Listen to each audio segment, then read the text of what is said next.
Good morning. Happy New Year, and it is a Happy New Year, although it came very close to not being such a Happy New Year for a lot of people this year. I'm here to announce, in partnership with the Mint Hill Police Department and the FBI, that we have foiled a terrorist attack that was planned to take place on New Year's Eve in Mint Hill, North Carolina. Now, New Year's Eve, we all know, is a wonderful time where we all celebrate the past year, we look forward to and plan the next year, and everyone deserves to do that, to celebrate the new year without being concerned about their personal safety. And thanks to the law enforcement that stands with me today and others, we are fortunate that people can do that. The FBI, the Mint Hill Police Department, the New York Police Department worked around the clock on this matter, not just building a case for us, but surveilling the subject and making sure the public was safe at every moment, including Christmas Day. They worked around the clock on this, and I very much appreciate it. The defendant here lived in Mint Hill. The planned attack was to take place in Mint Hill. And I want to thank Chief Joe Hatley of the Mint Hill Police Department for being with me here today and for your work over the holidays, Chief. I really appreciate it. I'm sure you know Jim Barnacle by now. He's the special agent in charge of the FBI for North Carolina. The FBI worked tirelessly on this case, and I can't thank you enough for that. FBI agents spent their Christmas Day surveilling a subject so that families in Charlotte and Mint Hill and Western North Carolina could spend their day celebrating with their families, and I'm very thankful for that. That is true public service. If you see a police officer or an FBI agent, please thank them for spending their holidays on this so that we all could spend our holidays with our families. I also want to thank the prosecutors in my office who also worked over the holidays getting a search warrant and an arrest warrant and making sure that the public was safe and that this terrorist attack was foiled. The defendant here is an 18-year-old named Christian Sturdivant. He has been planning this attack for about a year, but he's been planning an attack for far longer than that. He was planning this attack in support of ISIS, and we have charged him with attempting to provide material support to a foreign terrorist organization, that organization being, of course, ISIS. Now, this is still very much an active investigation. We had to act quickly here to protect the public. So we are light on details, but we'll tell you as much as we can. And Mr. Barnacle will probably tell you more than I will about those charges, but I thought I would give you an overview of what's in the federal complaint and the charges that we charged. So Mr. Sturdivant started on the internet. He started reading ISIS material, started going to ISIS websites, making TikTok videos, and eventually reached out to what he thought was a member of ISIS. In reality, was an undercover agent with NYPD in New York.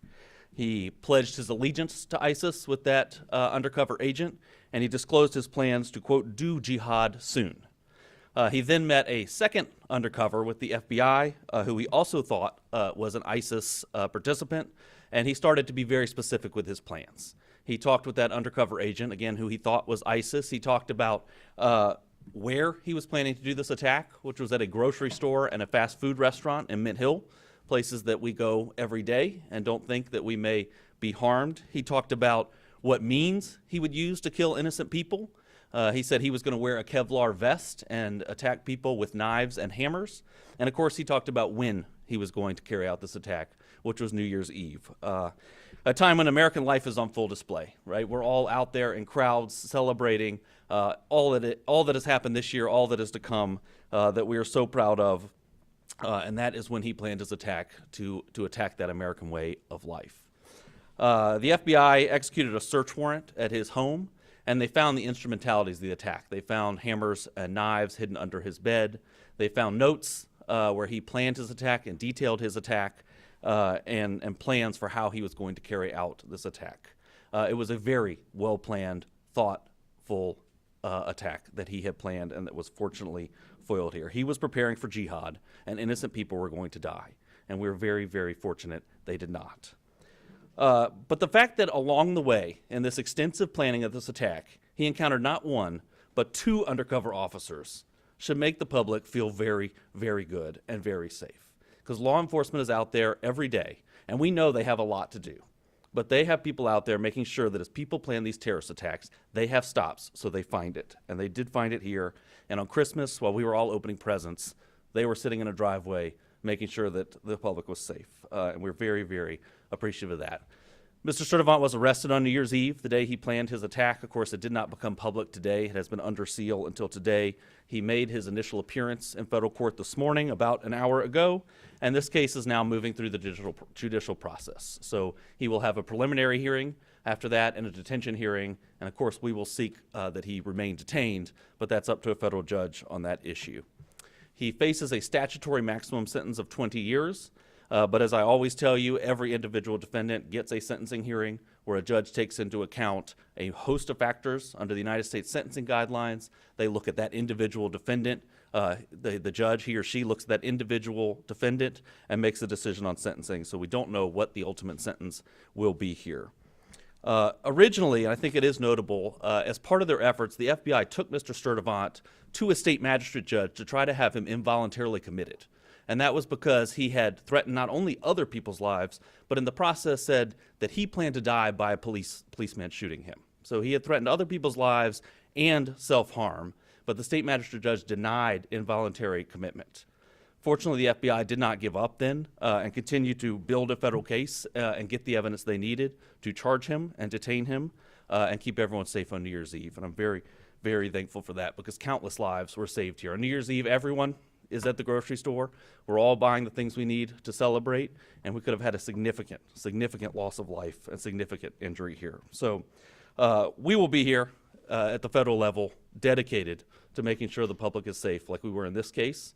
And I know that there's a lot that goes on behind the scenes that's never public for investigative reasons, and it's very it brings me satisfaction to be able to tell the public what law enforcement is doing when you don't know it and what's going on behind the scenes to keep everyone safe. So with that, I will turn it over to Special Agent in Charge Barnacle, who could tell you a little bit more about the details. Thank you, Mr. Ferguson, and thank you, Chief Hatley from the Mint Hill Police Department for your partnership in this investigation. My name is James Barnacle. I am the Special Agent in charge of the FBI here in North Carolina. Christian Sturdivant pledged his loyalty to ISIS and committed himself to killing Americans on New Year's Eve. This investigation unfolded quickly. From the moment the FBI was notified of a potential threat of a terrorist-inspired attack in North Carolina, we went all hands on deck. We assessed the credibility of the threat. The investigation lasted about 2 weeks, included numerous investigative techniques, partnerships with law enforcement agencies, and cooperation from the American public. This Christmas, the FBI and our partners worked to protect the American people. We did not let up until Sturdivant was safely in handcuffs. FBI special agents arrested him on December 31st as he was being released from a local medical facility. On Monday night, as Russ just said, the FBI's evidence response team conducted a search, an authorized search, at his home and on his cellular phone. What we found was a manifesto, which the federal complaint alleges contained detailed plans to execute a massacre on New Year's Eve as people shop, for the holidays. Without the swift action of the FBI Joint Terrorism Task Force, New York City Police Department, the Mint Hill Police Department, and our partners at the United States Attorney's Office for the Western District of North Carolina, we could be announcing a national tragedy. Instead, a terrorist attack was thwarted. Give a little background on Sturdivant. He's a U.S. citizen. He turned 18 in December of 2025. The JTTF collected evidence showing he turned his back on his country and his fellow citizens by pledging allegiance to ISIS with the intent of becoming a martyr. We allege Sturdivant was willing to sacrifice himself by committing a terrorist attack using knives and a hammer to support the murder, torture, and extreme violence that ISIS represents. We didn't just learn about him a few weeks ago. Sturdivant first came to the FBI's radar in January of 2022 when he was still a juvenile. He was in contact via social media with an unidentified ISIS member overseas. Sturdivant received direction from this unidentified ISIS member to dress in all black, knock on people's doors, and attack them with a hammer. In fact, Sturdivant did dress in all black. He left his house with a hammer, and fortunately, his family stepped in. Sturdivant, no charges were filed at that time. He was referred for psychological care, and he underwent psychological care, of which I don't know the details. The FBI was told he no longer had access to social media. On December 18th, a week prior to Christmas, the Charlotte field office learned it wasn't true, that he was now back on social media. After several FBI offices around this country and the New York Police Department alerted the Charlotte JTTF of a TikTok account, username Abu Bakr al-Amerki, who made multiple posts in support of ISIS.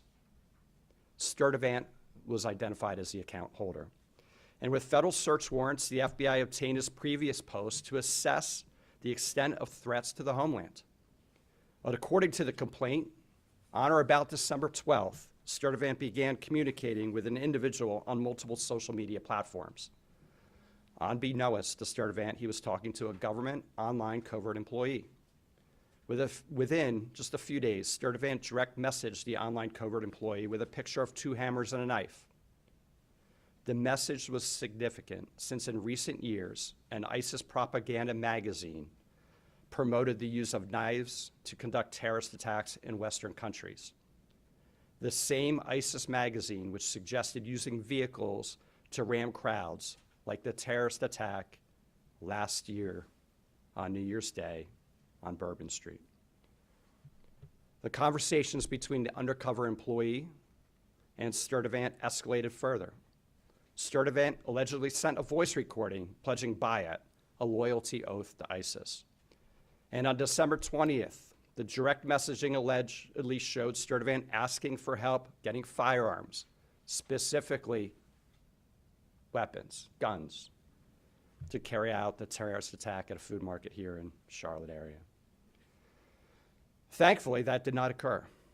This investigation was conducted by several FBI field offices, the FBI Joint Terrorism Task Force, which includes the following members: the Charlotte Mecklenburg Police Department, the Matthews Police Department, the Monroe Police Department, the Bureau of Alcohol, Tobacco, Firearms, and Explosives, the United States Customs and Border Protection, the Federal Air Marshal Service, Homeland Security Investigations, Internal Revenue Service, IRS-CI, the United States Postal Inspection Service, U.S. Citizenship and Immigration Services. Also, the NYPD, the FBI New York JTTF, the FBI Columbia Division, and the Mint Hill Police Department were instrumental in thwarting this attack. And of course, alongside our partners at the U.S. Attorney's Office in the Western District of North Carolina, and the Department of Justice. This investigation highlights the very real threat posed by people who self-radicalize online and are inspired by jihadist ideologies espoused by foreign terrorist organizations. They seek to attack soft targets with easily accessible weapons and with little to no warning. To further complicate this threat, we have seen that most successful attackers radicalize in a time span of between 1 and 4 years, and they typically mobilize to act in less than 3 months. The FBI continues to work tirelessly to combat the threats of terrorism for the American people every day. But our partnerships are not limited to just law enforcement agencies. We rely on the communities we serve and encourage the public to contact law enforcement when they see or hear something that doesn't seem right. I also have this personal message. If your child, relative, friend, or neighbor is sliding into a dangerous ideology, you'll be the first to see it. And together we can stop it. The threats we face are bigger than any one law enforcement or intelligence agency, requiring everyone who hears this message to work together to keep people safe. I want to thank the members of the Joint Terrorism Task Force that sit over here today for their diligent effort. We spoke, I can't tell you the number of hours, and this is not an attaboy to the FBI or our partners. They worked nonstop for about 14 days, 24/7, digging through everything we had and keeping surveillance on this subject so we could intervene if he were to potentially attack. Through Christmas, Christmas Eve, every single day, all weekend. So thank you for your commitment to keeping America safe. With that, turn it over to Mr. Ferguson for any questions you may have. Well, thank you. And let me reiterate my thanks to the Joint Terrorism Task Force, to the Mint Hill Police Department, and of course to the prosecutors in my office who worked on this. So, Jennifer, yeah. From Spectrum News, North Carolina. Can you clarify where the planned attacks in Mint Hill, like which grocery store and which restaurant this was expected to take place at? I don't believe it's public yet which grocery store and which fast food restaurant. I can tell you they were in Mint Hill. And as the investigation moves forward, I'm sure that will become public, but it's not at this point. It's still under investigation. One more follow-up Sure, of course. question. Make sure I understood that correctly. Did you say that the arrest took place after he received medical attention? Did I hear that correctly? No. So the FBI went to a state magistrate judge to try to get him involuntarily committed for medical attention, and it was denied by the state magistrate. Thank you. Whether he got medical attention after that, I don't know. Yes. Hi, Joe Murray Jim. from Charlotte Observer. I was wondering, why did the judge, magistrate, deny? And we were not involved in the state court hearing. Obviously, we deal in federal court here. From what I understand, it was a very short hearing, and I don't know of any reasoning given. When was it? Yeah, that was Monday night, Late Monday night. In Mint Hill or Mecklenburg County? In- In Charlotte or? Mecklenburg County. Correct. Thank you. Hunter, yeah. Hunter with Channel 9. Following up on that, Burger King is listed in the actual document with a grocery store nearby. The only grocery store nearby is Harris Teeter. Is that confirming it? So the subject worked at Burger King. There, I believe, are a number of grocery stores within the vicinity, and we're not quite there on the exact plan of his attack, but you're on the right path. Okay, and was this a lone wolf attack, or was there any connection to any other plots that have been foiled across the country here recently? Yeah, that's a great question. And this subject was working alone, we believe, at this stage in the investigation. But what's interesting about that is he didn't think he was working alone. He had contacted two different members that he thought were ISIS and working with him, obtaining firearms for him. They happened to be undercover agents, so he was working alone, but it wasn't his intention to work alone. So, yeah, Katie. Russ Katie with WBTV.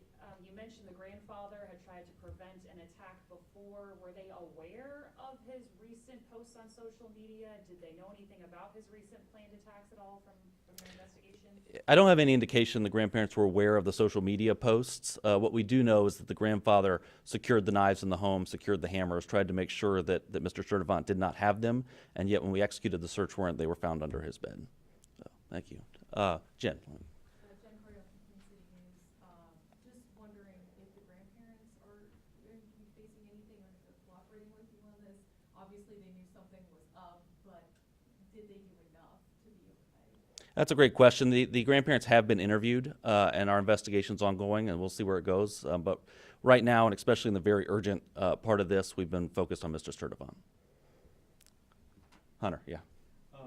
In here before that 2022, where he went out to try to stab neighbors and his grandfather stopped him, it said that before that he had pledged allegiance to ISIS. Is there any reason why he wasn't charged? I know he was psychologically examined, but why didn't he face any charges? Yes, it's a great question. That was, and I'll let you weigh in on this too. I'll note that he was a juvenile at that time. He was 14, and I do think we're very fortunate he was 18 now because it makes it a whole lot easier to bring charges. I think you had something to add. No, I think that covers it. Okay, thank you. Yeah, Diane. Sorry, just following up on that too. Was that something known at the time in 2022 that he was trying to stab or kill a neighbor, or was that determined at a later investigation? No. The FBI opened an investigation into Mr. Sturdivant in January of 2022. And we conducted a logical investigation. The case agents actually are sitting here today. And these same case agents picked up the investigation a couple weeks ago. Are you all considering any other charges as well?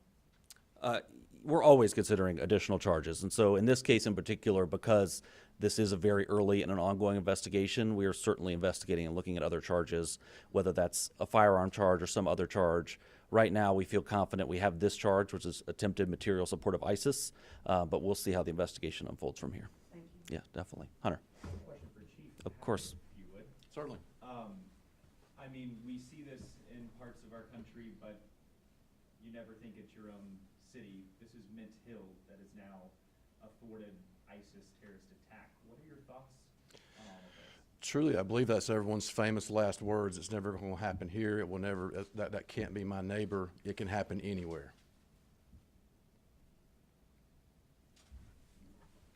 Yeah, Diane. I know that he spoke with two undercover agents.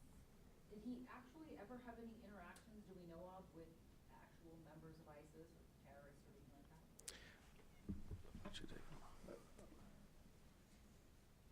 He was a prolific poster in social media, and he also went into various social media chat rooms and engaged with other people. We are leaving no stone unturned here. Our investigation is not over at all. We are looking to find out if there are any associates, if there are any friends, if there are any people he were working with, whether it's domestically here in the United States or overseas. We have ruled out additional threats from him in the United States. We are communicating with domestic and international partners for potential other avenues of investigation. Russ, Katie, Yeah, Katie. again, we just saw that thwarted attack in Seattle as well. Should we be concerned about this becoming a persistent problem in the Western District of North Carolina? I sure hope not. I mean, I think that we should feel comfort that the FBI was there and that this defendant not only encountered one undercover agent, but encountered two, one with NYPD and one with the FBI, which I think shows you what's going on behind the scenes to protect the public. Of course, everyone should be vigilant. We all know the adage, if you see something, say something, which seems kind of ridiculous at this point, but it remains true. It's little things that sometimes bring these things to the attention of law enforcement, so I hope people will do that. And like Mr. Barnacle said, in situations like this, it's really family. It's family, and monitoring, especially your children's online presence, where this defendant was on TikTok in chat rooms communicating with people. So remain vigilant, but I think go to sleep feeling safe at night because law enforcement is there doing their job. And just one more follow-up Yeah. question. Historically, we have seen this targeting New Year's Eve events like we saw on Bourbon Street. We just finished the Truist Field celebrations. Do we know why he was targeting the grocery store chain at all, or is that not public yet? We don't know why. I could tell you from my view, New Year's Eve is where the American way of life is on full display. We're celebrating how wonderful it is to be here and all that this country has given us. And I think for a terrorist, that is a ripe opportunity to attack that way of life.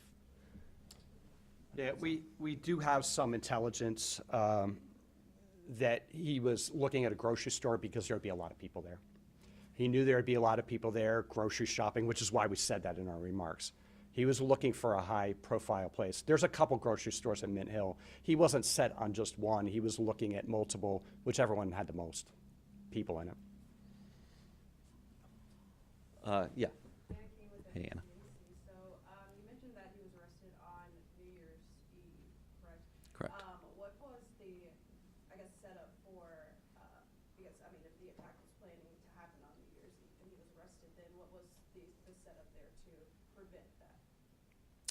So we had multiple plans in place to make sure he was not a free man on New Year's Eve and could not cause public harm. And so that included the seeking an involuntary hold for mental health purposes, which was denied. Ultimately, the arrest was made on New Year's Eve to make sure that he was safely behind bars on New Year's Eve. We did that by getting a criminal complaint from a magistrate judge late in the evening, a federal magistrate judge, and that's why it set up this process where that was under seal until today. He had his initial appearance. He will still get a preliminary hearing where he could put on evidence to say there was probable cause or not to detain him, and a detention hearing where a judge will decide if he should be detained pre-trial. So did you believe that the attack was hours or days away? Was there any anticipation there? So we were concerned the attack could happen at any time, and I could tell you the FBI had 24/7 surveillance on this subject, all hours of night, Christmas Day, Christmas Eve, time away from their families to make sure that the public was safe, and they were authorized to make an arrest if they needed to. If he were, if he were to leave the house with guns or knives or hammers, they were going to make a probable cause arrest. So at no point was the public in harm's way here. And Yeah, just Jen. to clarify, it was just the grandfather he stayed with at the residence? No, there were other family members at the residence as well. There was a grandmother and I think some siblings and some other family there.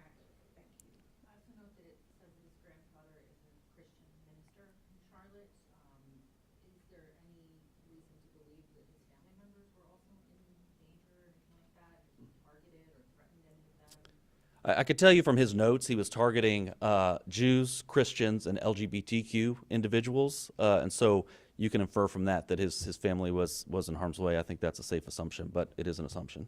So, yeah, Hunter. Special Agent Barnacle, I know you have been investigating, your office have been investigating him since 2022, but with this recent incident here, or thwarted attack, was it that undercover NYPD officer that really blew all of this up for this latest case and put him back on y'all's radar? Yeah, so let me clarify.